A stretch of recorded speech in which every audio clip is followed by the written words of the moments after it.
Guys, exciting news before we start the show. We're launching our very own Patreon. Now, this is your chance to support Spy Hards and gain access to our Patreon exclusive Agents in the Field series, where we decode the work of famous spy actors in their non-spy roles, including films like The Rock with Sean Connery and The Sting. Not to mention, every month we'll be dropping exclusive audio commentaries to your favorite spy films. So hop on over to our Patreon page at patreon.com/spyhards and join the agency. But Cam, hit the music.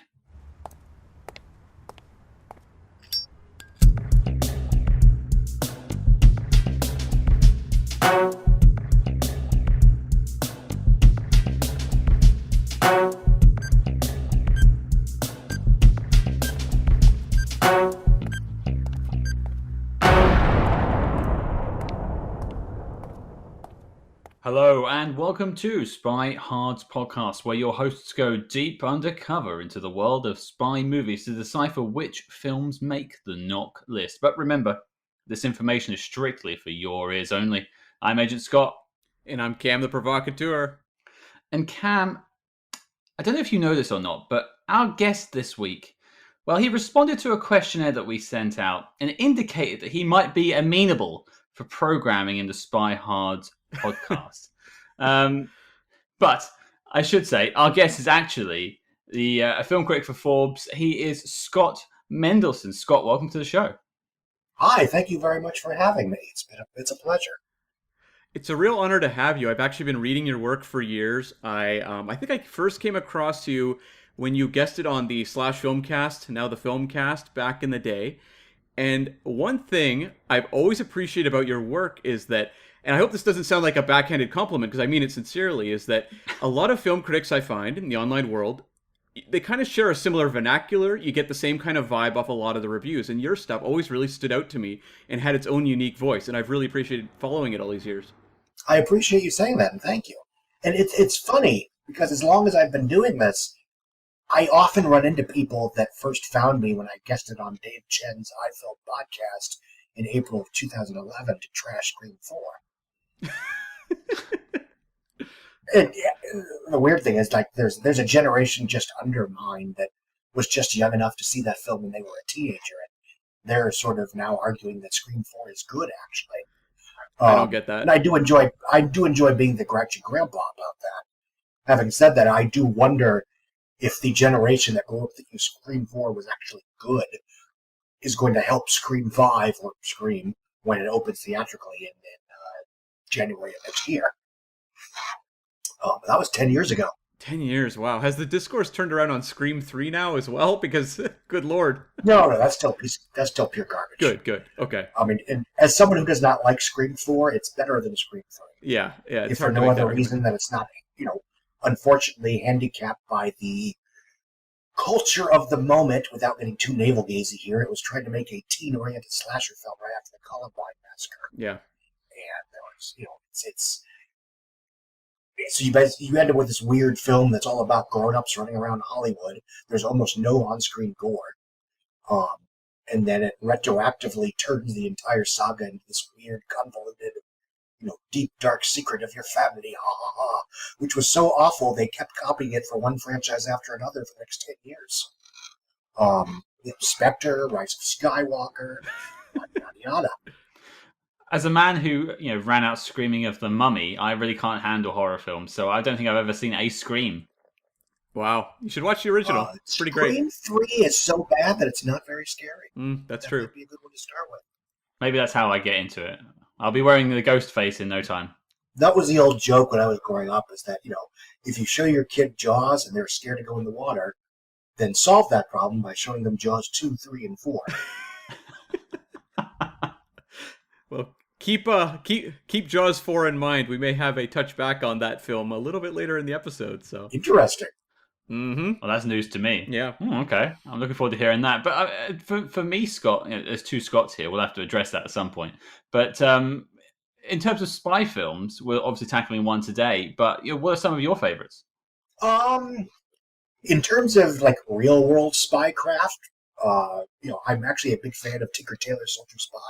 the adaptation that came out in 2000, God, 10 years ago, Jesus. In 2011. It was a Gary Oldman vehicle. And I do like a lot of the spy films that came out in the 90s. The obvious, big blockbuster ones, GoldenEye, Mission Impossible. That kind of dabbled with the, okay, well, the Cold War's over. What was all this for? What was the point of all this, the lost lives, the lifetime of careers of the collective, everything else for what? Exchanging secrets with, against an adversary that's now our buddy now. And ironically, I would say, in a weird ahead of its time way, the first major movie to deal with that was not a spy film, but Star Trek VI: The Undiscovered Country, which is maybe one of the reasons why it's my favorite Star Trek film. But it obviously deals with the whole, a character like Captain Kirk that spent its life, looking at the Klingons as an enemy, and now they're our buddies. We're like, okay, what was all that for? Anyway, I'm digressing. I like most of the Mission Impossible films. I'm the weirdo that actually likes 2 better than 3. Oh, interesting. 3 for me is too much of a what if Alias was a movie, but not in a good way. Philip Seymour Hoffman is terrific. Tom Cruise gets it as all. Yada yada yada. It's one of those movies that for me is mired in cliche, and even worse, it seems to think it's the first movie ever to do those cliches. Well, Mission Impossible 2, you could say a lot. First of all, I think it's John Woo who's spoofing himself, which I find very entertaining. I mean, it's certainly the most, it's the last time he really made that kind of movie, at least for a very long time, give or take Manhunt. And it even then, compared to the gritty Gladiator that summer and the real world comic book melodrama of X-Men, Mission Impossible 2 stood out as this gloriously romantic, over the top, larger than life movie that I found very appealing now and then. And obviously, if I may generalize, so did people from India, because if you watch modern Indian action pictures, which I've tried to catch up with a few here and there, they all seem very inspired by John Woo's Mission Impossible 2. But anyway, so yeah, real world spy came in the cold. Fantasy spy, probably GoldenEye, which is still my favorite Bond flick. Oh, interesting. And I had a question for you related to Bond. You do a lot of box office analysis. I've always found your analysis of the box office fascinating as someone who has been tracking that myself since I was about 12 years old or 13.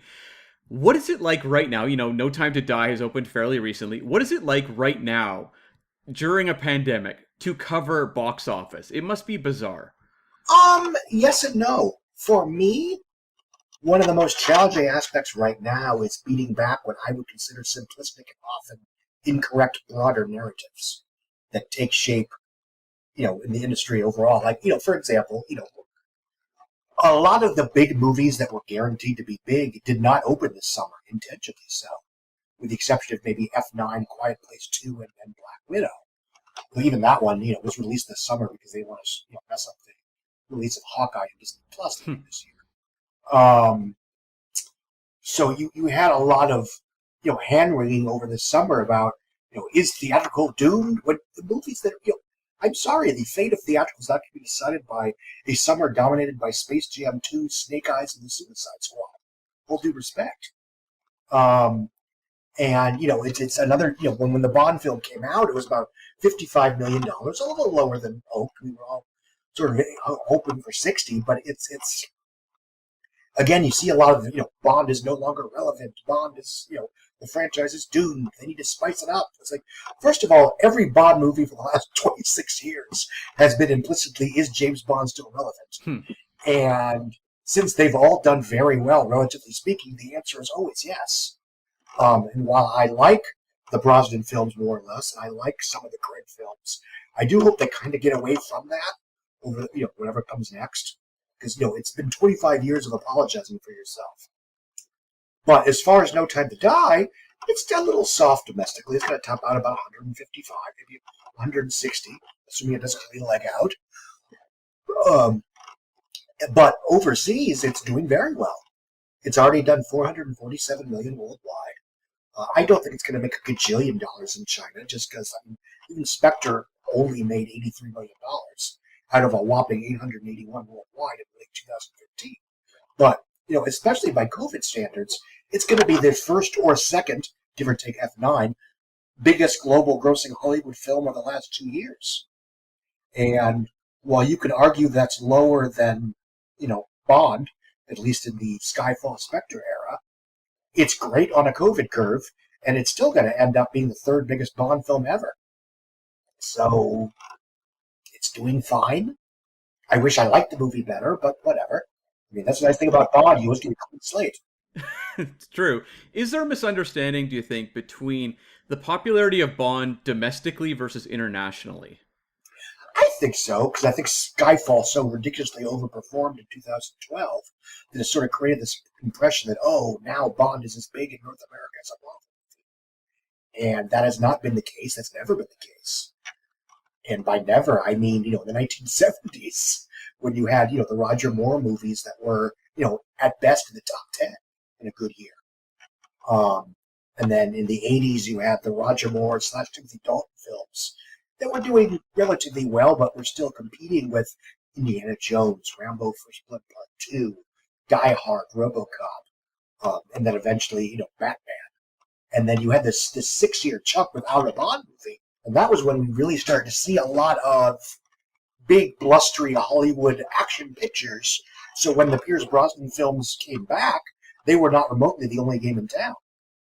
And that's why I think the Brosnan franchise, while commercially, it's exceptionally successful by any rational standard, those runs are somewhat underrated because in the cultural zeitgeist, they were just one of many big-budget, present-tense Hollywood action-adventure pictures. Against the likes of Terminator 2 and Lethal Weapon 3 and, True Lies and Face Off, etc., etc. But I also think, without getting on I'm already on a tangent, but without getting on too much of a tangent, the weird thing about the Bond series is that it's always sort of chased whatever popular trends were going on at any given time. It's not a secret. Yep. Give Man the Golden Gun was Kung Fu. Live and Let Die was Blaxploitation. License to Kill was Miami Vice / Lethal Weapon. Quantum of Solace was Jason Statham / Bourne. Et cetera, et cetera. But what I think is fascinating is that the Bond series has mostly stood still in terms of what it was. I mean, yes, it's a little more progressive, and yes, it's approximating this genre or that genre. But the James Bond series has basically been what it's always been, for better or worse. But the industry, especially in the last 10 years, has become so rooted in fantasy, nostalgic, 4-quadrant, sexless, harmless PG-13 fantasy action-adventure films, yes, often involving superheroes, wizards, and robots, that by default the James Bond series has kind of reasserted itself as not just a blockbuster, but a prestigious, big blockbuster for cool grown-ups that actually have excess spending money. Right. So it's not that Bond has gotten bigger, it's that its competition has so radically changed that Bond has found itself sort of the last game in town for those particular kinds of white-collar action thrills. Well, I think what I'll do at this point is maybe bring us on to what we're talking about this week. And Scott, you said you like your fantasy spy films, but also your more serious spy films. Well, let's talk about a film that isn't really either of those things. Cam? Yes, we are going to talk this week about 1974's The Parallax View, directed by Alan J. Pakula. Now, I hadn't seen this film before. This was a fresh watch for me. Cam, was it the same for you? No, I watched this one a handful of years ago. It was in a unemployed period of my life, post-journalism school, and I was sort of in a funk, and so I was watching something like, 3 movies a night sort of thing, and this was one of them. So I enjoyed it a lot when I saw it, but it was also happening in a blitz of movies, so my memory wasn't the strongest, but I did enjoy it the first time. You were in a bit of a funk. Were you sending off letters to the Parallax Corporation? No, I was praying that they would recruit me so I would have a job.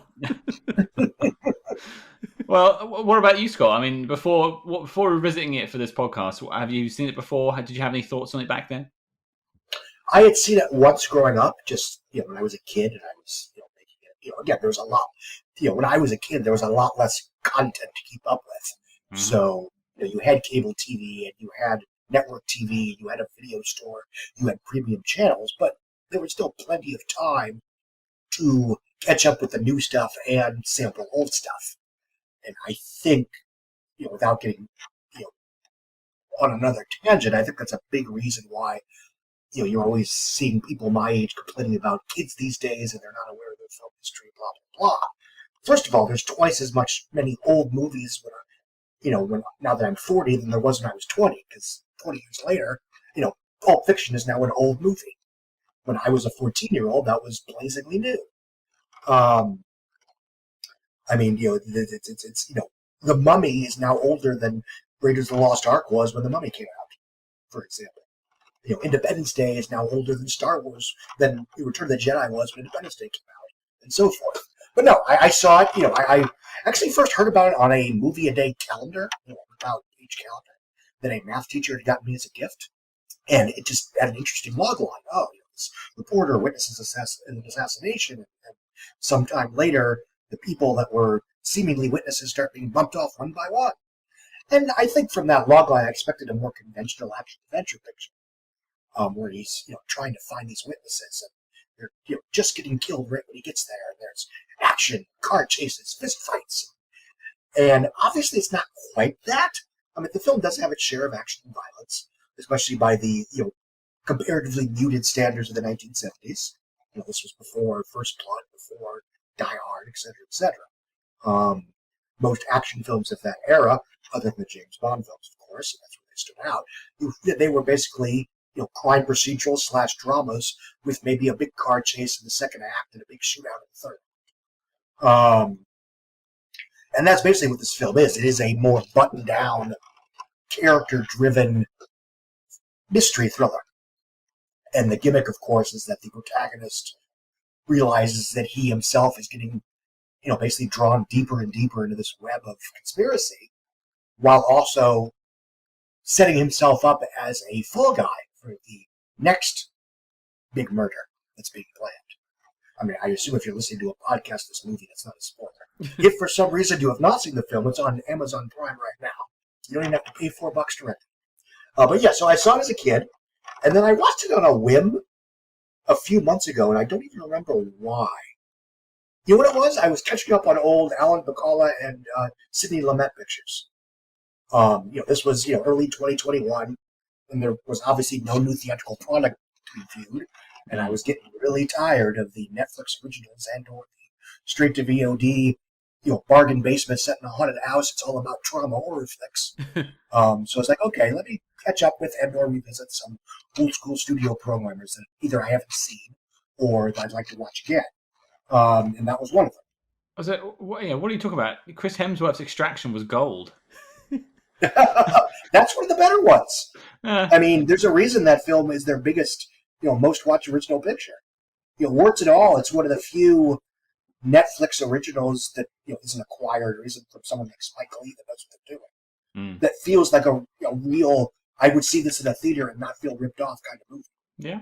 Well, for those who have seen the film, that you'll know. But for those maybe who haven't, but are just listening to the podcast, what we'll do is I'll read out the letterboxd.com synopsis to maybe give you a little taste of the film.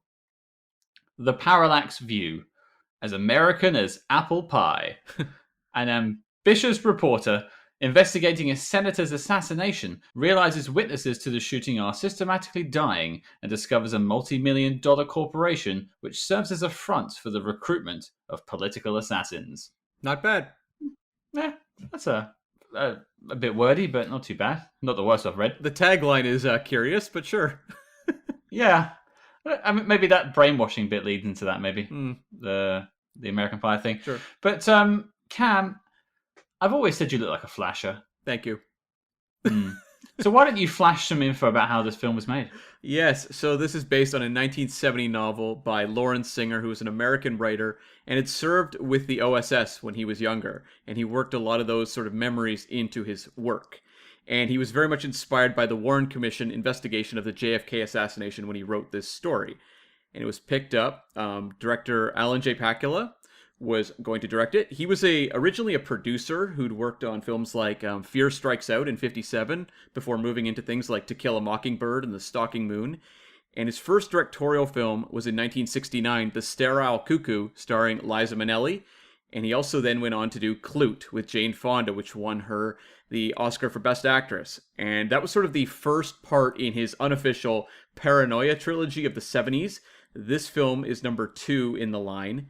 And number 3 was All the President's Men. And so he attached himself to this, and this would mark Warren Beatty's return to the screen after 2 years off. He'd been raising money and campaigning for Democratic presidential candidate George McGovern, who ultimately lost to Nixon in 1972. So it was sort of a big deal to have Warren Beatty coming back. He was looking to do Shampoo first up, but just because of scheduling, that wasn't going to be the case. So he decided to sign on for this one. And they brought in writer Lorenzo Semple Jr., who we've talked about in the past, to write this thing. He had written a lot of TV. He'd helped create the Batman series starring Adam West. And in his draft, all the victims had been present on the grassy knoll during the JFK assassination. So there was some drastic rewriting going on here. But the problem was there was a WGA strike looming. And so he bailed out, and they brought in writer David Giler, who was also mostly a TV guy. He had done an adaptation of Myra Breckinridge in the 1970s. And he would go on to be a producer on the Alien franchise. So he's a pretty established guy. And he did a bunch of quick rewrites before the strike. And they also brought in Robert Towne, who did uncredited rewrites. But the strike happened, and so they were kind of stuck. And I think as Scott Mendelson, you can attest, writers' strikes play havoc with productions. Yes, they do. Yeah. Which is, not remembering that when I've seen this film, I'm kind of shocked it works as well as it does. Yeah. I would argue it's a pretty lean picture. Well, I wonder if that's kind of why it's lean, because they went into production without a completed script, and dialogue was often worked out with Pakula and his actors a little as a day before shooting. So Pakula was doing constant rewriting, and often Warren Beatty and actor Hume Cronyn were also writing on the film. And so ultimately it was drastically different from the book. They added the opening sequence. They turned Frady from a cop to a reporter. They did consider also making him a baseball player. So they really cycled through some ideas there. And the movie was also shot while Watergate hearings were taking place, and the cast and crew would often gather in Warren Beatty's trailer to watch news footage going on at the time. So we'll talk about the 70s vibe of this movie, but it was very much tying into the feelings at the time while they were even shooting the movie. As for the box office of this movie, I'm kind of embarrassed to have Scott Mendelson here and say that the box office for this one is very much obscured and very difficult to track down, whereas that is not the case more often than not. It's actually quite easy. For some reason, maybe it's a conspiracy, the box office for Parallax View is very difficult to find. They do note that it was a box office failure, though. That's the one thing I found time and time and time again, that it was a failure. So, the top 3 for the year, number 1 was Blazing Saddles, number 2 was The Towering Inferno, and number 3 was Young Frankenstein. So you have a Mel Brooks sandwich in 1974. And I think when you look at those 3 movies, you get a sense of maybe why the Parallax View wasn't the home run they perhaps hoped it could be. Maybe a little less fun. Even by 70 standards, it's a downer of a movie. Mm-hmm. Yep. And I don't necessarily play into the notion that when things are bad, people just want escapism. I mean, if anything, to a certain, there's a reason horror films did so well this year, despite, nonfiction being kind of terrifying. Having said that, it's a very low-key film. It is rooted in character over spectacle. It has an unhappy ending. And the reviews were decent without being superlative. I mean, it's not like it was in the running for the Oscars, like, All the President's Men, or it was considered a modern classic, like 3 Days of the Condor. Having said that, over the years, I would say, not even so much because of its quality, but because of how almost comedically paranoid and pessimistic it is, it has kind of come to represent one of the definitive conspiracy major, in terms of major studio Hollywood, the bigger, definitive conspiracy thrillers of its time. Because it's so primal in the, the real story isn't true. No one will give you the real story. The people that want to keep the truth quiet are trying to kill you and others. And hey, they pulled it off at the end. Good for them, because nobody can stop the man. And as sort of an icing on the tragedy cake, you end up being implicated in the narrative that disputes that conspiracy in the first place. It's probably something I'll get into in a minute when we get to the review, but just in terms of it being put together, talking about the grassy knoll, being a Brit, all of this stuff flies very far over my head. So I think there was bits in this maybe I didn't get as well as some Americans and North Americans might. I think that might play into my thoughts later. But that's just interesting that it was sort of had a genesis there. Mm-hmm. Yeah, I was going to ask you about that actually later, but that will be interesting to delve into, just the difference in terms of geography as to where you live and how you approach a movie like this. I had just a couple other notes. This year, number 21 at the box office was The Man with the Golden Gun, which we referenced earlier. And the 21. 21. Yeah, it was not a big hit, Man with the Golden Gun. One of the few that actually arguably bombed, which is why The Spy Who Loved Me, being as popular as it was, basically saved the franchise. Yep. And one thing just to note that I found was, while I couldn't find a box office number for the Parallax View, it did seem to be lumped together with The Conversation a lot in terms of performance. And The Conversation, which is the Francis Ford Coppola film with Gene Hackman, which we'll cover sometime down the road, made about $4 million. So I don't think it's unreasonable to imagine Parallax View in that sort of ballpark. That makes sense. Yeah, I think so. And both... Where would that put it if it made $4 million? Where would it land on the year? In 1974? Down in the 30s or 40s? Yeah, that sounds about right. Yeah. That's another picture that, obviously I like The Conversation as much as everybody else does, but it is a buttoned-down, action-light, almost violence-free character study. Mm-hmm. Yeah. If you want the action-packed sequel, you have to watch Enemy of the State. That's right. And just to close this out, I'll mention, Pakula would come back a couple years later after the box office disappointment of this movie and make All the President's Men, which would prove one of the most important movies of the 1970s. And also, writer Lorenzo Semple Jr. would go on to write 3 Days of the Condor, which is where we covered him the first time, as well as Never Say Never Again, the Sean Connery return to Bond from 1983 that we'll talk about it in the future. The best Connery film ever made. Well, it really was ahead of its time in terms of is this iconic action hero over the hill and past his prime and no longer culturally relevant. Also, it's a great Johnny English prequel. Yeah, that does make sense, actually, yeah. Maybe we'll treat it like that. When we do Johnny English, we'll do that as the lead-in. Also, yes. Not the worst Connery toupee, so we can say that.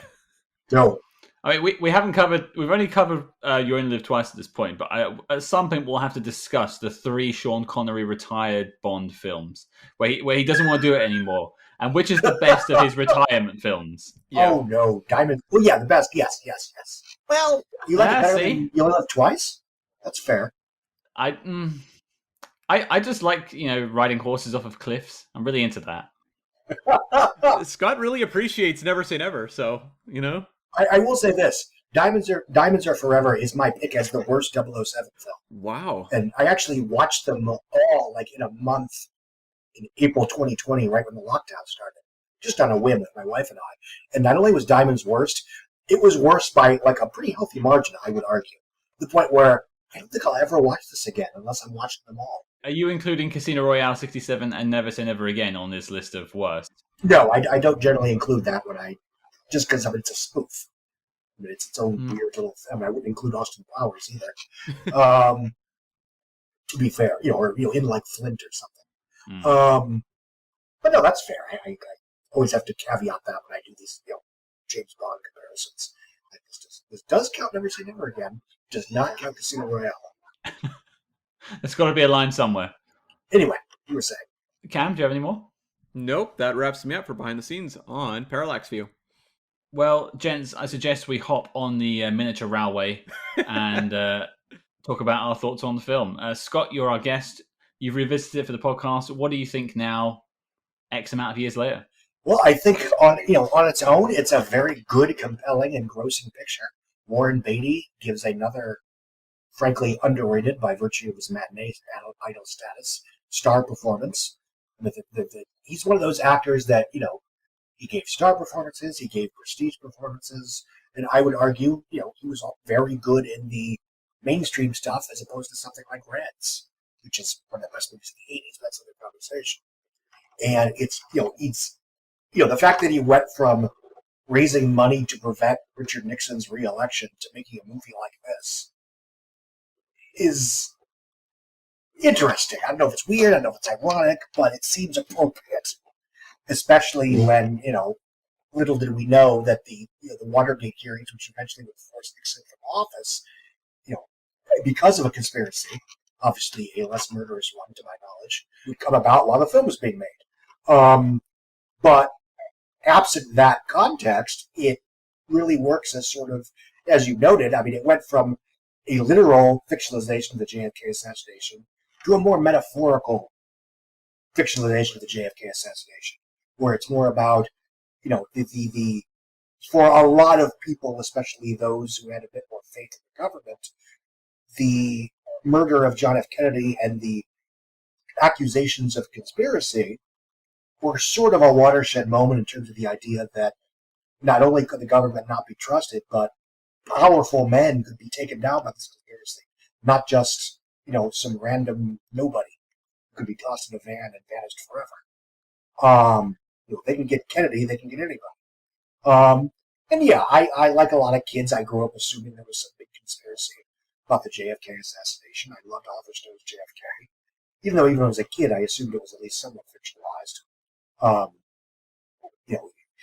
Even though I was a kid, I was like, if this scene seems too much like a good piece of, a good movie scene, it's probably fictionalized.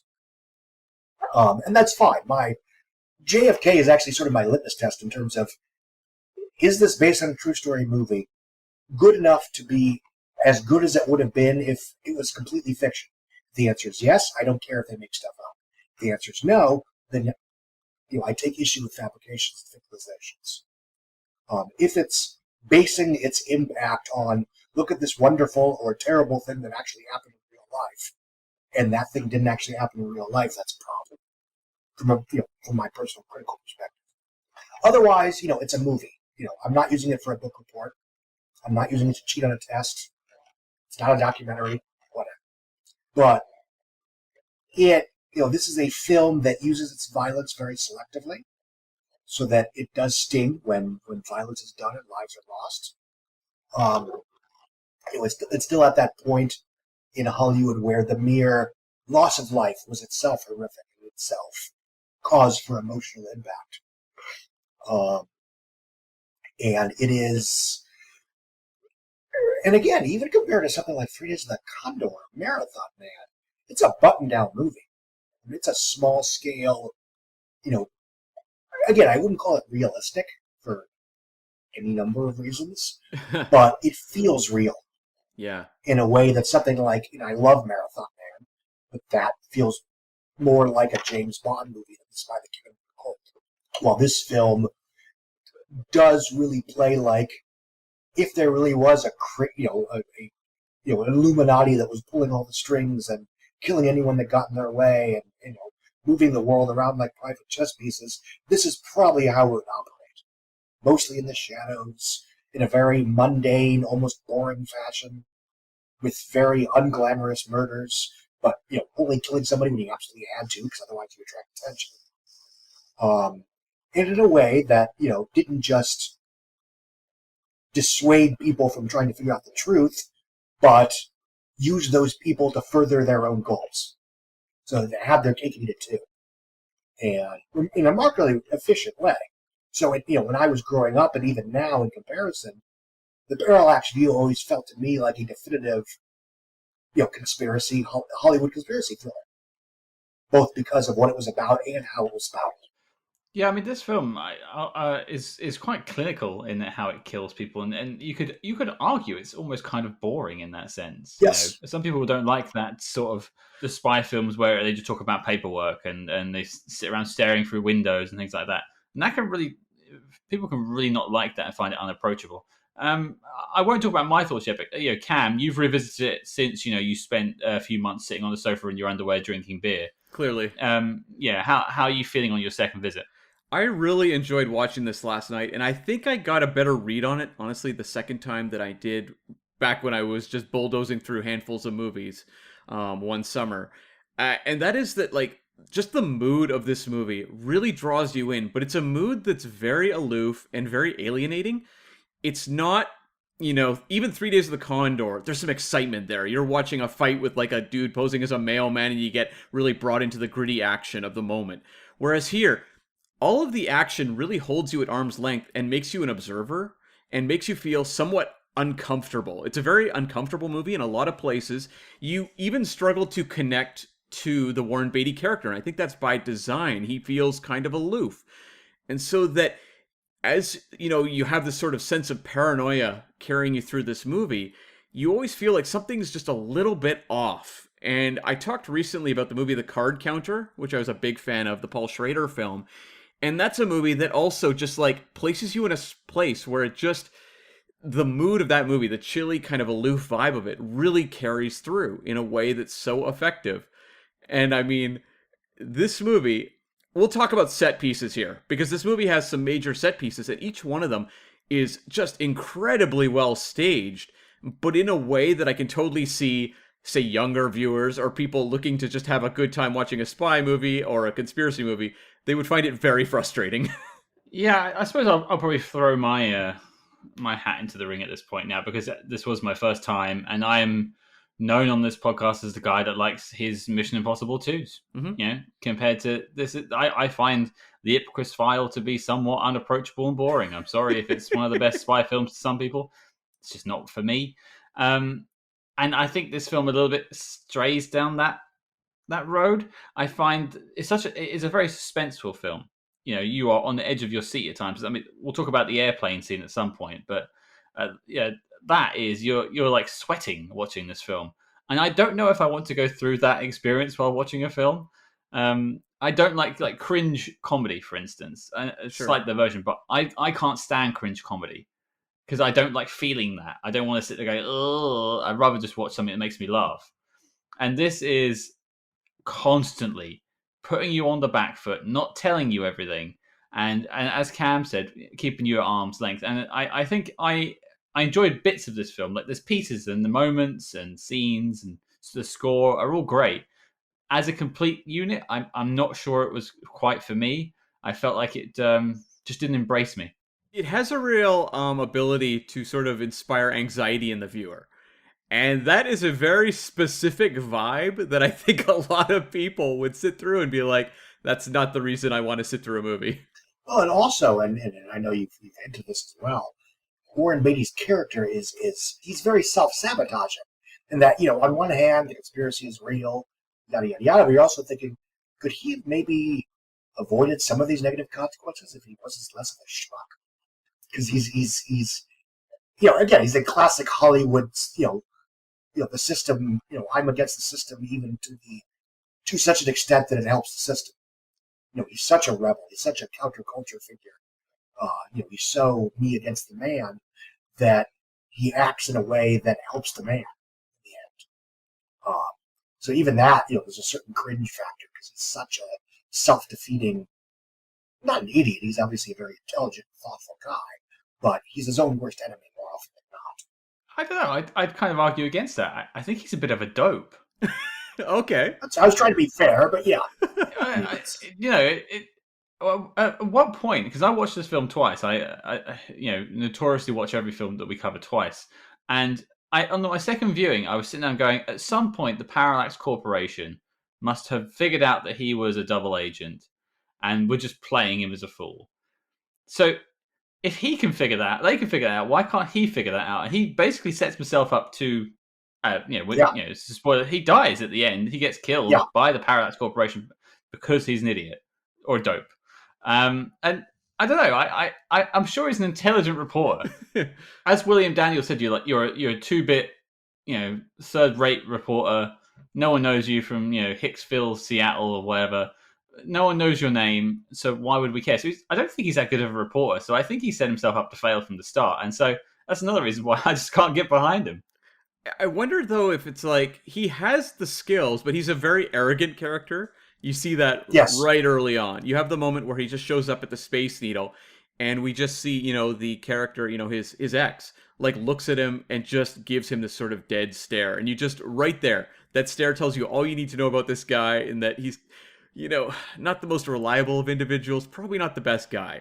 And you see through Hume Cronyn, his boss, that what does he call him? Like something like creatively irresponsible. Yes. He uses that term, and it's like he's someone who probably is very smart, but is arrogant and maybe doesn't stop to consider the ramifications of what he's doing.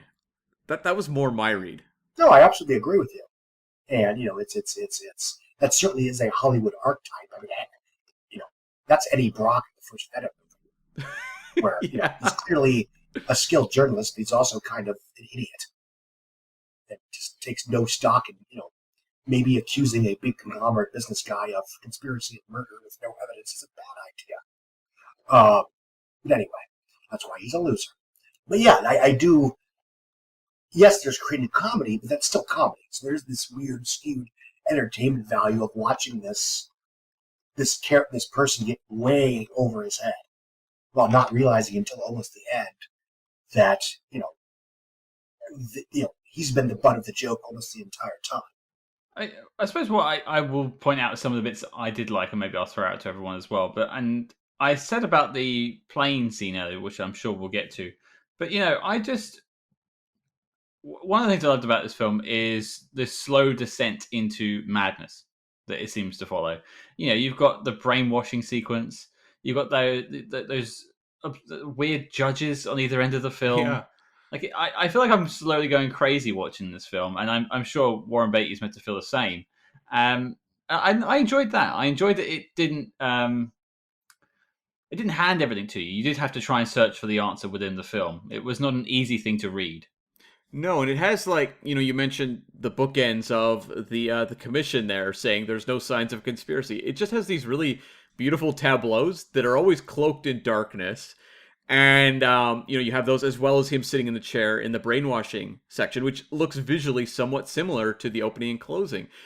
And I find it very interesting about this movie that it's a character who's always trying to search into the darkness, but is killed running into the light at the end. Ooh. And just like little touches like that really drew me in. It's someone who is always trying to peer into these mysterious corners, but that's where the character journey really interests me, because he is someone who's just so almost remote as a character. He's tough to get a read on. That's why I think we're disagreeing about the character, because I think so much is what you bring to it. So it's sort of more of why I said it was a mood piece, where you can kind of just take the vibe. You can follow the story. I think the story is incredibly simple to follow. Yeah, there's some conspiracy stuff, but it's pretty cleanly set up. Mm-hmm. And it's all about reading into the ambiguities of each section. Well, I'll throw it out to you guys. Scott, what about you? Something else that you liked about this film? Well, I like the visuals. I do. And again, I wonder, just picking this up as I go along right now, because it's something that really happened to me. But I mentioned about how the film feels like how you would think a giant conspiracy would go, and that extends to the visuals, where you have the commission that basically it's pitch black room with shadowy figures offering grave pronouncements from atop, and being strapped to a chair and being subjected to weird images. And yeah, this was after Clockwork Orange, so I didn't invent the wheel or anything. But I do wonder how much this film popularized that kind of imagery. And I'm doing a dangerous thing. I'm asking a question I don't know the answer to. But were there any other mainstream films of this nature that had that kind of imagery beforehand? The brainwashing, the only things I thought of and I wrote down was Clockwork Orange and the Ipcris File. Yeah.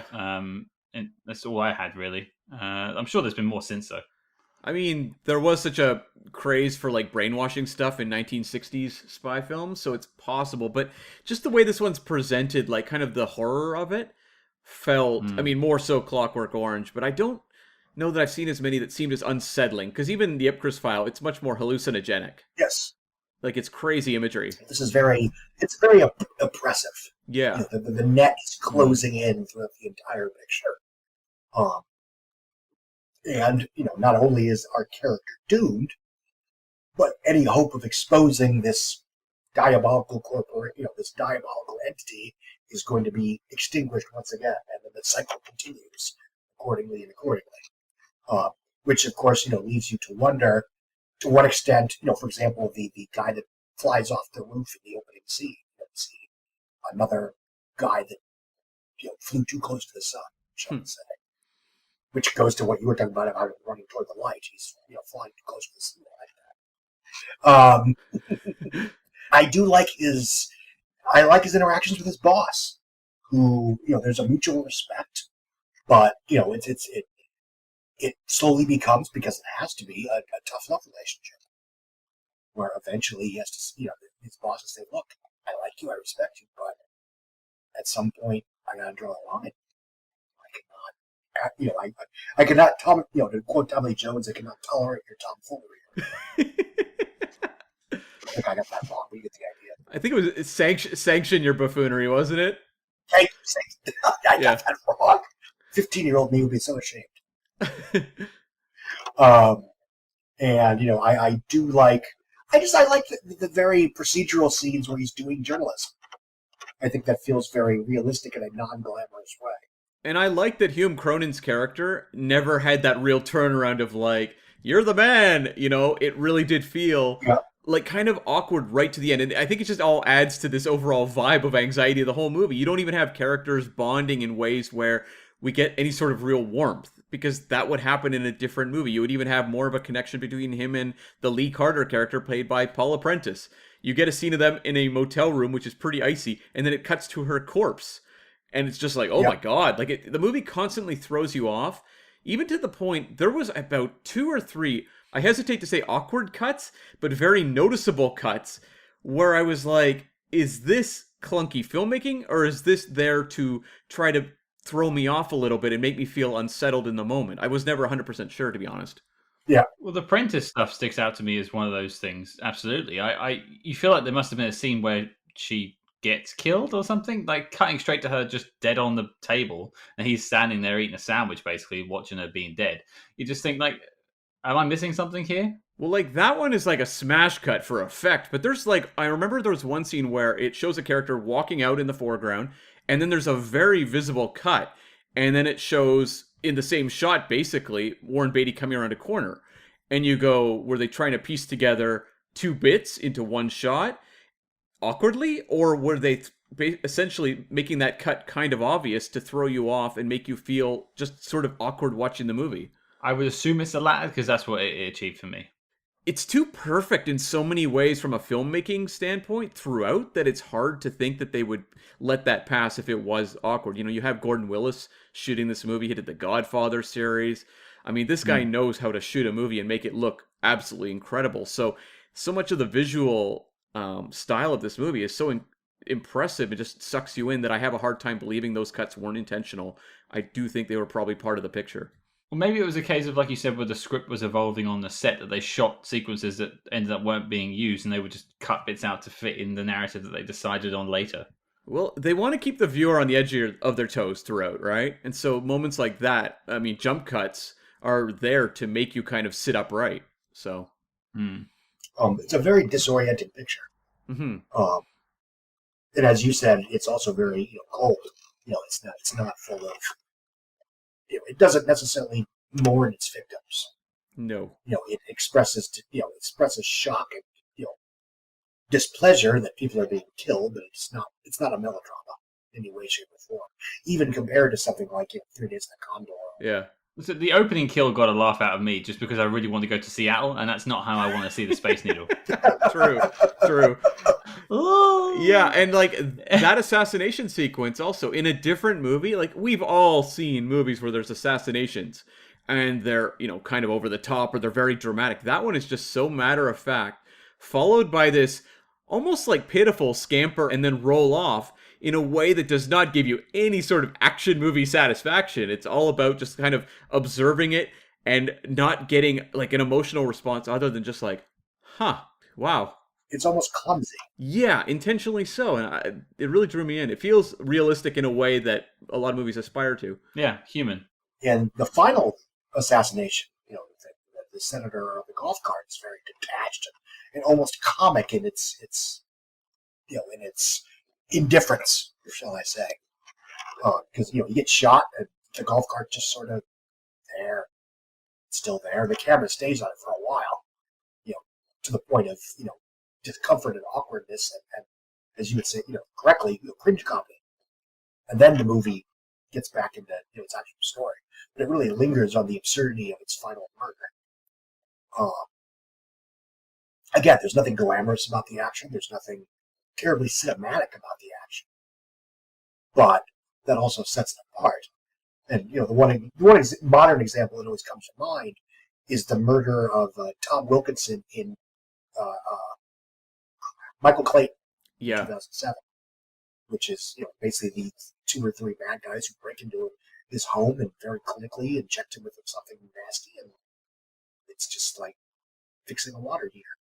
What I really enjoyed too about that final sequence, and that is just an unbelievable stretch of film there, where you just have Beatty and a couple other guys up in the rafters staring down at this rehearsal for a politician, and just how much the colors pop in that sequence from down below with all the setting up. But the fact that like Warren Beatty's character, in a typical movie, you're following that character. You are there with him going through some sort of procedure to pay off this sequence. And he really does nothing. He just observes everything. Yeah. And that's sort of the takeaway, is the murder still takes place. It's very, stripped down and mundane. You've got this politician just demonstrating his golf swing. It's not a big flashy special moment. There's not crowds cheering during this sequence. And his character just watches. There's no tackling the gunman. It felt a little bit, in some ways, it reminded me of the Ilsa Faust sequence in Mission Impossible Rogue Nation, where she is the assassination in like the opera hall. Yeah. But that's obviously the action movie version, but it had a similar sense of paranoia going about it.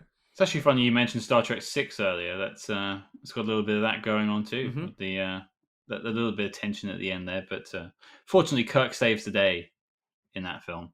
There is no way William Shatner would ever allow himself to be filmed standing by and letting something like that happen. Even now, at 90 years old. If I was going to go that way, I would be quite happy, I think, just to give someone a laugh. If someone shot me whilst I'm on a little golf cart thing and then just slowly plowing into tables, if someone gets to giggle at that, I'm probably going happy, I think. That may be the best motorized cart moment in a spy movie, beating the Austin Powers in the one stuck in the hallway. Like, there was something about this sequence slowly rolling towards the chairs there and just kept on going that just made me laugh. And it's like, you could tell that Pakula knew it was funny. Oh yeah, it's willfully absurd. Yeah, it's like so absurd. And it's also pitiful. Like, it just feels... Yeah. Everything about it feels small in a way that is just so incredible. I think the film overall makes a point to make all of its machinations feel small and non-spectacular, just run-of-the-mill. Because, a conspiracy that attracts attention isn't a very useful conspiracy. So I think, it's sort of just blending into the background, hoping not to attract attention. Well, I was just going to say, my other like that we hadn't mentioned already was something that Cam sort of breezed upon, which is the absurdist nature of some of the stuff in this film. Like, that scene is one of them. One of the things that made me laugh was the sheriff and the deputy at the fishing camp, where a very odd scene in a bar where the deputy knows that Warren Beatty is a man, but pretends that he's a woman for a second because he has long hair. Now, I have no hair, but I used to have long hair, so I took offense to that scene because I'm a man. But, and then Warren Beatty proceeds to beat the living crap out of this deputy, to which he then pulls up to this guy and says, I think I should call the police. And then the other guy goes, well, luckily, I'm the sheriff. And you just sit there and kind of laugh at the absurd this moment that's been created in this film, but this film is filled with those sorts of moments. And that is totally a, counterculture guy facing off against someone who's very conservative, right? And that's in a 1970s context. Oh, yeah. Yeah, and I did appreciate that fist fight, though, was Warren Beatty versus the neighbor from Home Improvement. That was pretty amazing unto itself. So I appreciated that. But yeah, it's like this guy does not blend in, and whatever the heck the name of that place was, like I can't remember. It had a fish name, Salmon Tail. There it is. Which is funny because here in I live in British Columbia, Canada, and we have a place called Salmon Arm. So I wonder if Salmon Tail was somehow inspired. I don't know if Salmon Tail is a real place. Maybe it isn't. What do I know? Pop down, see if you can find the sheriff. Yeah, no kidding. What did you guys think of the scene where we go through the training, though? Because I thought that was the standout of the entire movie. The montage there, where it's basically the brainwashing sequence. And, I mean, we've seen many brainwashing sequences in movies, but, like, this one almost feels like a small film unto itself. Like, I just thought it was unbelievably well edited. And I appreciated seeing Thor pop up. That was kind of fun, but just so effective and just worming its way into your brain. Yeah. Yeah, it's one of those weird things like this film does it, especially like with the golf cart scene at the end as well, where it just keeps going it goes past the point where it's weird and it becomes either funny or serious, and then this time by the end it's quite serious, and it's quite shocking some of the images it's throwing at you, because at the beginning it's all sunshine and rainbows and what's that tagline from the film? As American as apple pie. Yeah. At the beginning of that, and by the end it's maggots on a corpse. That's how you turn a human into a bulldog. Sorry, vague reference. Certainly flew over my head there, Scott. Yeah. Don't worry. Never mind. I'm not even going to explain it because that would ruin the fun. I'll just keep making salmon arm references. But no, you're right. I mean, that scene and the golf cart scene, it's very humorous in that gag in The Simpsons where Sideshow Bob keeps stepping on the rakes. Which is a classic bit in, I think, season 2 or 3-ish. Yeah. Which, again, it goes on and on and on and on to where its length is the joke. And I think the film, that's a way that sort of the film diffuses the glamour of some of these tropes.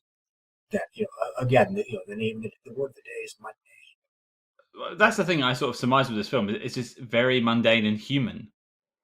Which is maybe why some people found it just not as interesting, because why do you want to watch something about the boring life you live? Sure. I mean, not that I'm running around shooting senators, but you get the idea. Well, Scott, you and I often have fights like in front of dams and roll down the river. That's an annual get-together we have.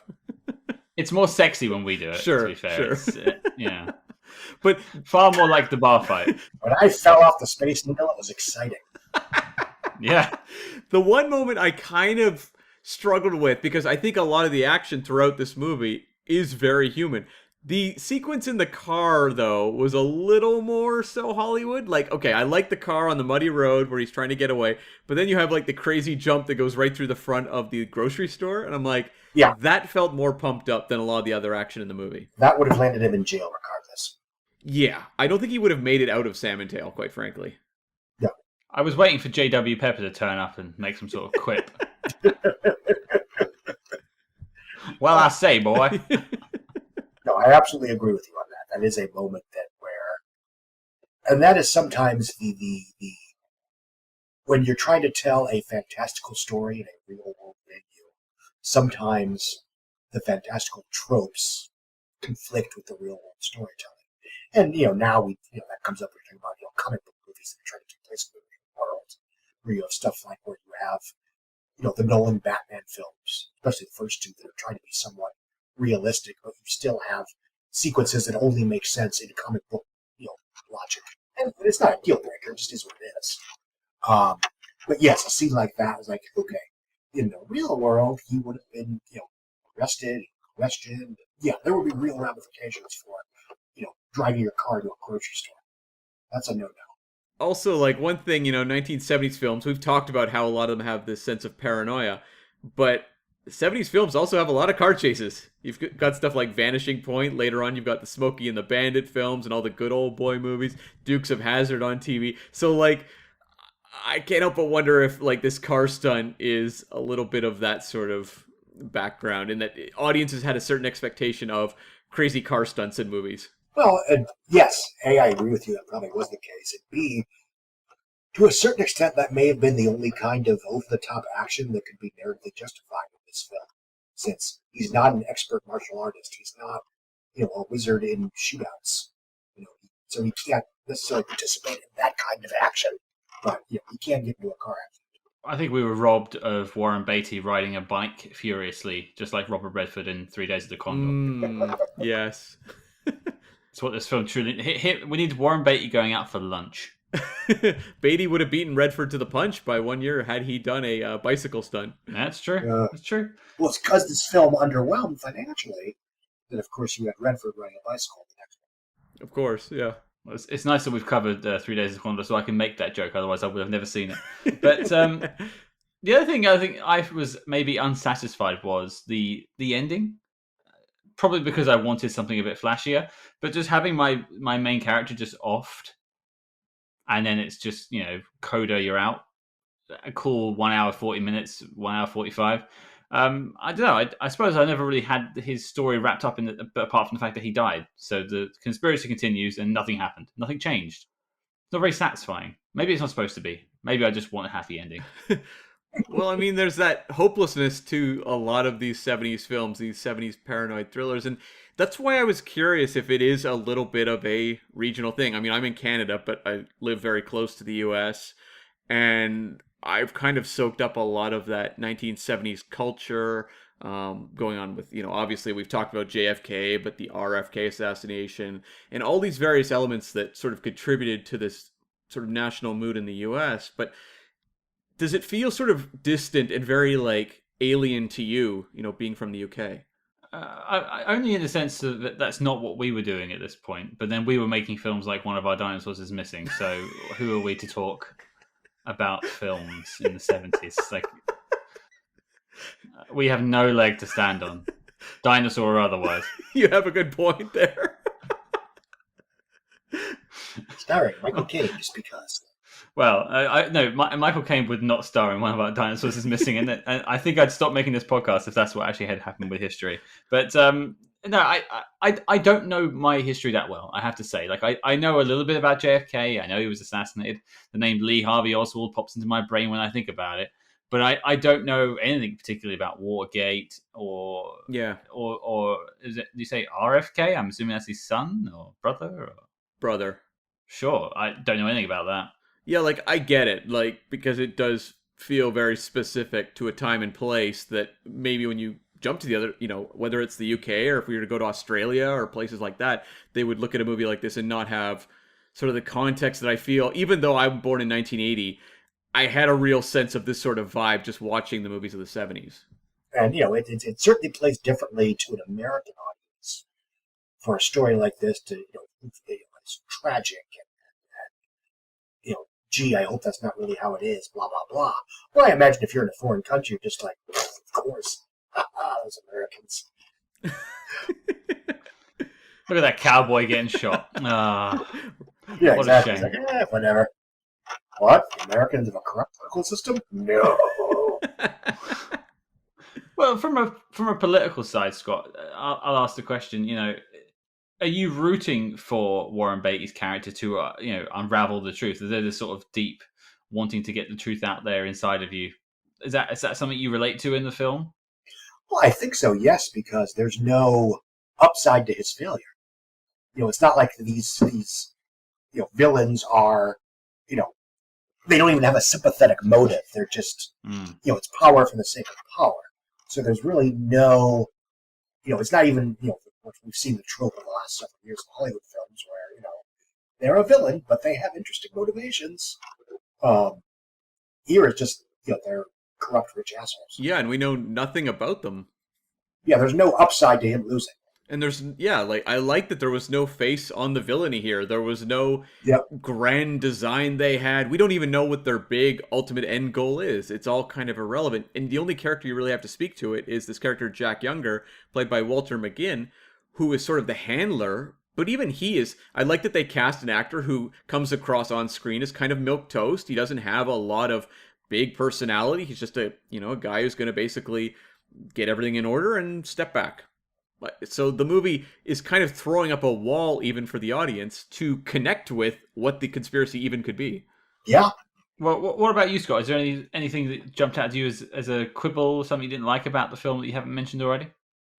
Well, I don't want to say it's a perfect picture, but I think, I've seen it 3 times in my lifetime. Once many, many years ago, once several months ago, and once earlier this week for this podcast. And in terms of what it's trying to do, no, I mean, I find no real, other than the car thing, which even when I was a kid, I was like, yeah, you would not in trouble for that. Other than that, I think it plays by its own rules. It respects its own storytelling. It works as a character piece and a very small scale action thriller. And not to say the same thing that I've said a few times here, but the reason why I like it, it feels to me like a definitive, the definitive Hollywood paranoid conspiracy thriller in terms of who the hero is, who the bad guys are, and how it all plays out, both in terms of plot and in terms of cinematics. But again, if the conspiracy was real, this is probably how it would have played out. Very mundane, very off the cuff, very 9-to-5 day job. You're not going to have Clive Owen as this flashy assassin running around doing bad stuff for Queen and Country. But that's so much cooler. That is cooler. I thought the theme, though, of like weaponizing the antisocial in society was actually very timely. Like, that's something we talk so much now absolutely. about. Yeah, the danger posed by people who don't have these, personal connections and can cause violence. And the idea that this organization would be weaponizing them, I thought, boy, this movie it still strikes a chord. It's not something that you can just look at and say, yep, 1970s. It actually does still feel relevant. No, and it makes sense that this organization would theoretically use, hippies as their patsies. Kill several birds with one stone. Mm-hmm. Because if you use somebody that seemed to be, on the other side of the spectrum, then that brings up weird questions. Why does this, lifelong Nixonite involved in this diabolical conspiracy? That doesn't make sense. So yeah, I think in terms of what it wants to do, I think it fires on all cylinders. I have no real qualms with it. Well, I was going to throw it to final thoughts before we get to the knock list, but there's a scene we haven't really tackled, and it's definitely my favourite scene in the film, and I've alluded to it already, which is the airplane. Yeah. Now, I will preface by saying I love the security at airports in the 70s. I would love to be able to fly that way instead of 4 hours before turning up to the airport and having to wait in an airless room. But he just waltzes onto the plane, not even checking security. Just from the road, he walks into the plane and buys his ticket on the plane in cash. Like, what is this world? And I want to live in it. Have you ever watched the airport movies, Scott? Been a while, but I have not. I've been told to watch them. They are pretty crazy. I mean, they have a similar vibe as this, and air travel is very different. So, well, there you have it. But I thought that plane sequence was incredibly effective. It felt very like Hitchcockian, with him writing on the napkin, and you're waiting for the napkin to get pulled and for the message to come across that there's a bomb. Just so tense. And that's something that like Pakula does really well here, is just establishing sequences where you're kind of just leaning forward to see how it's going to play out. And it doesn't treat you like a fool. Before he writes on the napkin that there's a bomb on the plane, he goes into the bathroom and writes it on the window in soap. And then he leaves, and there's a guy waiting outside. So he has to go back in to wipe it off because he can't be seen to leave the note, because then they'll arrest him for someone who's making a bomb threat or put the bomb on the plane, as it turned out. And it doesn't explain that. It doesn't give you like a voiceover going, "Oh no, I can't let him see it." Like it's just you figure it out in that scene that he can't let that happen, and then he's smart enough to change his plan. And then of course you get the, as you said, Cam, the Hitchcock moment, suspense versus surprise, the bomb under the table, as you're slowly watching them get to that napkin, and then lo and behold, a very weird bomb scene happens about 5 minutes later. I think maybe the budget ran out for the explosion there. That's fine. I was fine with it. I'm just going to shake the camera a little bit. There we go. Boom. It worked. Yeah, I got it. But I'll throw it out to you guys. Any sort of final thoughts on the film before we wrap it up? Cam, any final notes? I said there would be a Jaws, the Revenge connection. I want to give some props to the composer, Michael Small, who worked on this film. I thought, the score is minimalist. A lot of it is silence, but when it does kick in, it's really effective and ominous. And he did movies like The Postman Always Rings Twice, the remake version with Jack Nicholson. He did Marathon Man, which we've referenced throughout this podcast. And in 1987, near the end of his career, he did Jaws the Revenge. I mean, does it have a score that's memorable? I've never seen Jaws 4. Well, a lot of it is just repurposed John Williams cues. So I guess you got that going for it. I wish there was a more interesting thing, although we did just try and tie Michael Caine to this film a little bit. So at least there's 2 Michael Caine references now, I suppose. Yeah. There we go. One other little thing I'll mention is I enjoyed during the entire rehearsal at the end how much they focused on the tuba player. And that I was convinced he was going to play some sort of part in... Like, I didn't know who this guy was and why I should focus, but I liked that the movie was throwing me off and making me stare at this tuba player and wonder if he was going to, I don't know, cue an assassination when he hit a perfect note or something, like The Man Who Knew Too Much or something. It's very Our Man Flint, like he blows it and a rocket comes out at the end or something. And blows up the senator. I think Eagle Eye has a gimmick like that. Where, at the end, when they hit a note, there's going to be a bomb, but Shia LaBeouf was able to stop it. Is that a film? Eagle Eye? Yeah. For one brief moment, it was. So, back when star-driven vehicles still had a shot now in Hollywood. Films like that were cheap enough to actually be about something. And we say that as The Last Duel has opened in theaters and made mere dollars, sadly. Yep. Yeah. I actually don't have any final sort of notes hanging around. Scott, do you have anything? Not particularly. I think we've covered all the bases on this one. Yeah, I think so. In that case, I think it's time to answer the ultimate question of this podcast, and that is the knock list. And as we have a guest, Cam, can you explain what the knock list is? Yes, the knock list is the tortured acronym we use for the Need to See official classics of Spy Hard's podcast, where every episode, at the end of the review, we vote for whether the movie belongs in what we consider sort of the pantheon of must-see spy movies. So movies that have made it on 3 Days of the Condor, Dr. No and From Russia with Love and Goldfinger. Bit of an odd pick. We put Hannah, starring Saoirse Ronan. True Lies made it on. So that's sort of the gist of what the knock list is. It's we like to not have it just be the hardcore established classics. We like it to be inviting for people, but also if you give them the list, they're going to watch the movie and go, I at least got something out of that. That sounds like the bottom of the barrel there, but yeah, I didn't say they at least got something. I think we're aiming a little higher than that. Well, but, something valuable. There's value to the list. Yes, I got pure hatred out of that film. Well, Taken 2 didn't make the list. Well, Scott, you get the first vote, so what do you think? Oh, yeah, absolutely. I think it's even if it's merely surface-level entertainment for you and yours, it is one of the definitive 1970s political/paranoia/conspiracy thrillers. And I think it's essential in terms of the time and place in which it was made, and in terms of a specific genre. Both because it's good and because of what it represents, and in terms of how it's made. Again, it's a more grounded, realistic, clinical, button-down version of this kind of thriller that was very prevalent in the 1970s. And for my mind, growing up and onward, it is one of the films that comes to mind when you think of 1970s conspiracy thrillers.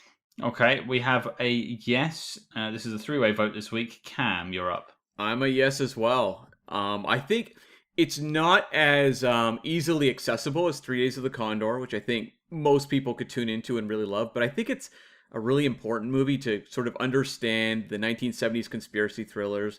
Um, just the espionage vibe of this one, I think, really sucks you in if you're in the right wavelength. And we've talked about a few movies like that, Scott, where they're spy films that are, I think, really important to watch, but maybe require a certain mindset to sit down and watch. Like The Day of the Jackal, for example, is not a movie you just throw in on Friday night with your friends. It's a movie you got to be in the right, mood for.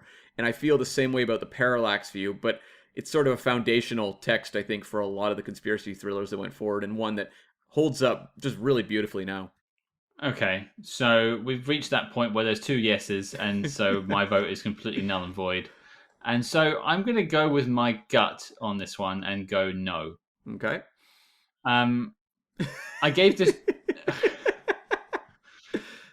I gave this 2 chances, and either time it just didn't work for me. I think it's almost too far away from a spy film to be on the knock list for me. I get it though; it is a great film in its way. I think there is time. I think there is a mood you could be in for me to enjoy it. But I like my popcorn actiony films that I'd watch at the cinema. This does not feel like the one I'd want to go and see personally. That's just me. But I'm glad I'm going with my gut because it's still going to make the knock list anyway. Was it a movie that when you finished watching it, that you walked away going, well, that was interesting? Even if you didn't necessarily think it was great, you were like, that's an interesting movie I wouldn't have come across, in a different way. Yeah, that's completely it. I think that's a very good way of looking at it because the cinematography, we barely scratched the surface on this one, but like there's some fantastic shots in this film from angles I'd never thought that I'd seen in films before. There's some great stuff. That was interesting. The brainwashing sequence was interesting. The conspiracy and not knowing who to trust is an interesting way of doing things, and not something I've really experienced in films before. It just wasn't on my wavelength for the last couple of days when I've watched it. And was it how big a contributing factor was just the Warren Beatty character? Because he is the one tying it together. And that is something even reviews at the time noted, was they did not connect with that character. I mean, I think it has something like a 68 or something on Metacritic, which is surprisingly low when you consider maybe how much weight the name of the movie carries now. I think I struggle to attach myself to Warren Beatty. I had never seen any of his films. This is my first experience seeing anything he's ever done. Maybe that's a good thing. Maybe there's better films he's done out there. I don't know. But he is aloof. I think Cam said the word aloof earlier, and he really the film holds you at arm's length, and his character does too. And so I never really attached myself. So by the time he's gunned down in the second to final scene, I'm like, okay, yeah, that was 2 hours gone. Which makes me really glum on the film. I think there's great bits to it, and but for me, I think it's too far divorced from a spy film to make the knock list. But sure. Hey ho, it's making it anyway, and no one cares what I think. Sure. Well, there you go, folks. That's 2 yeses and a no, and as such, the Parallax View is making the knock list. You can celebrate. Scott, you could take over if you like. You sound like you're a better judge of films than I am, so you can just be Agent Scott from now on. I'll just disappear into obscurity somewhere. You both Cam went to journalism school. He was a journalist at one point. You're a professional journalist, Scott. So I think there's a better meeting of the minds from the two of you. I'm just going to leave. Stage left. I'll be off. Run to the light, guys. Scott. Run to the light. Oh no! What's that gun? Yeah. What are some films that have not made the knock list that are notable, if I may? Born Identity. Ones that were that was Born one. Identity. Yep. Men in Black 1 didn't make it. It's a good film, but it's just not. It just wasn't a spy film to me. Born Ultimatum didn't. That was actually a divide. We had 2 guests on that one, and it was a real split vote. But it was decided that one didn't. There's a lot of movies haven't. Now I'm just racking my brain now. There's some of the Brosnan Bonds didn't make it. Yeah. Goldeneye did, but the rest of them didn't. Whereas you could make a good argument for Tomorrow Never Dies, maybe. There's a bunch of now I'm struggling to think off the top of my head, but we've done 70, 80 films at this point now. So is it a matter of just including one of every big franchise, but not trying to split it all for everyone? Maybe Bourne Supremacy for the Bourne series, but everything else did not apply. That was the case with Uh, Bourne. It wasn't by design though, because I yeah, can say none of the Taken movies made it on. interesting. We're going to be tackling Triple X fairly soon.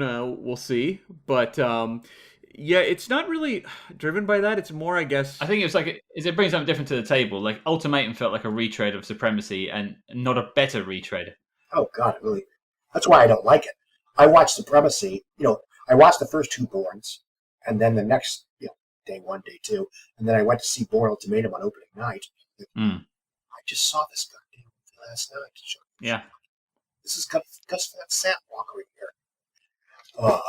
No, I'm in the minority on that one. I don't like Ultimatum at all. Yeah, I think it's an okay film. I just think it doesn't anything original. Yeah. So why would I give it access to the knock list, I guess? Yeah. But it's good to know that a professional agrees with me on that one, Cam. I like that. You two can bond over that one. Well, Scott, that about wraps us up. So I want to thank you for taking the time to join us today. Oh, you're very welcome. This was fun. I had a very good time. Where can people find more from you? Read your work. Forbes.com. You can Google some variation of Scott Mendelson, the ticket booth, Forbes. That will see me pop up pretty quickly. I have a Twitter feed if you want to see me get yelled at by movie nerds that think that I hate their favorite franchise or whatever. At Scott Mendelson. Yep. Yeah, that's most of it. I have a Facebook page. That's mostly for family photos and stuff. So you want to look there, I'm not going to stop you. So everyone go to Facebook. Yes, exactly. Like all the cat photos. Well, that's important. We've seen the cat. People won't see the video of this, but we've seen your cat today. So that's added to the podcast. But it's actually never happened while I'm doing one of these. Did you say it was a new cat? Yeah, well, it was. We had 3 older cats that all died this year. One in April, one in I think Labor Day, and then one like a week and a half later. And the surviving cat, we had a 21-year-old and then 2 16-year-olds. We went to the shelter and got 2 really old cats to keep the other one company. Mm-hmm. She then died 72 hours later. So now we're stuck, not really that great, with these 2 old cats that are just sort of like, we'll show up if we feel like it. And it's amusing. The 18-year-old seems to like me. I said, much like this film, they're keeping you at arm's length. Oh yes, exactly. Yeah, but we'll have notes in the show notes to links to all your accounts and everything, so people can find you there as well. Okay, well, thank you very much. Well, we want to again thank Scott Mendelson for taking the time out to talk to us today about the Parallax View. Of course, it did make the knock list despite my protestations, and as such, the dossier on the film is complete and filed as classified. Cam, what are we doing next week? Well, Scott, you said you like your blockbusters, and we're going to give you one. 2002's Triple X, starring Vin Diesel. Yes! Oh, I can't wait to listen to that soundtrack. It was one of my favorite soundtracks to listen to back in 2002. That's right. Our Lady Peace, Gravity, all over those trailers. Rammstein, all the way. Mm-hmm. And we have an interview with the man who wrote the film, Mr. Rich Wilkes, who gave us a ton of information on how this film came to be. So check both those episodes coming next week. So there you go, folks. Your mission, should you choose to accept it, is to check out Triple X and join us next week. And be careful how you search that one on Google. I've made that mistake. We are, of course, a proud member of Podbreed and Quite the Thing Media podcast networks, and you can find out more about them on their website.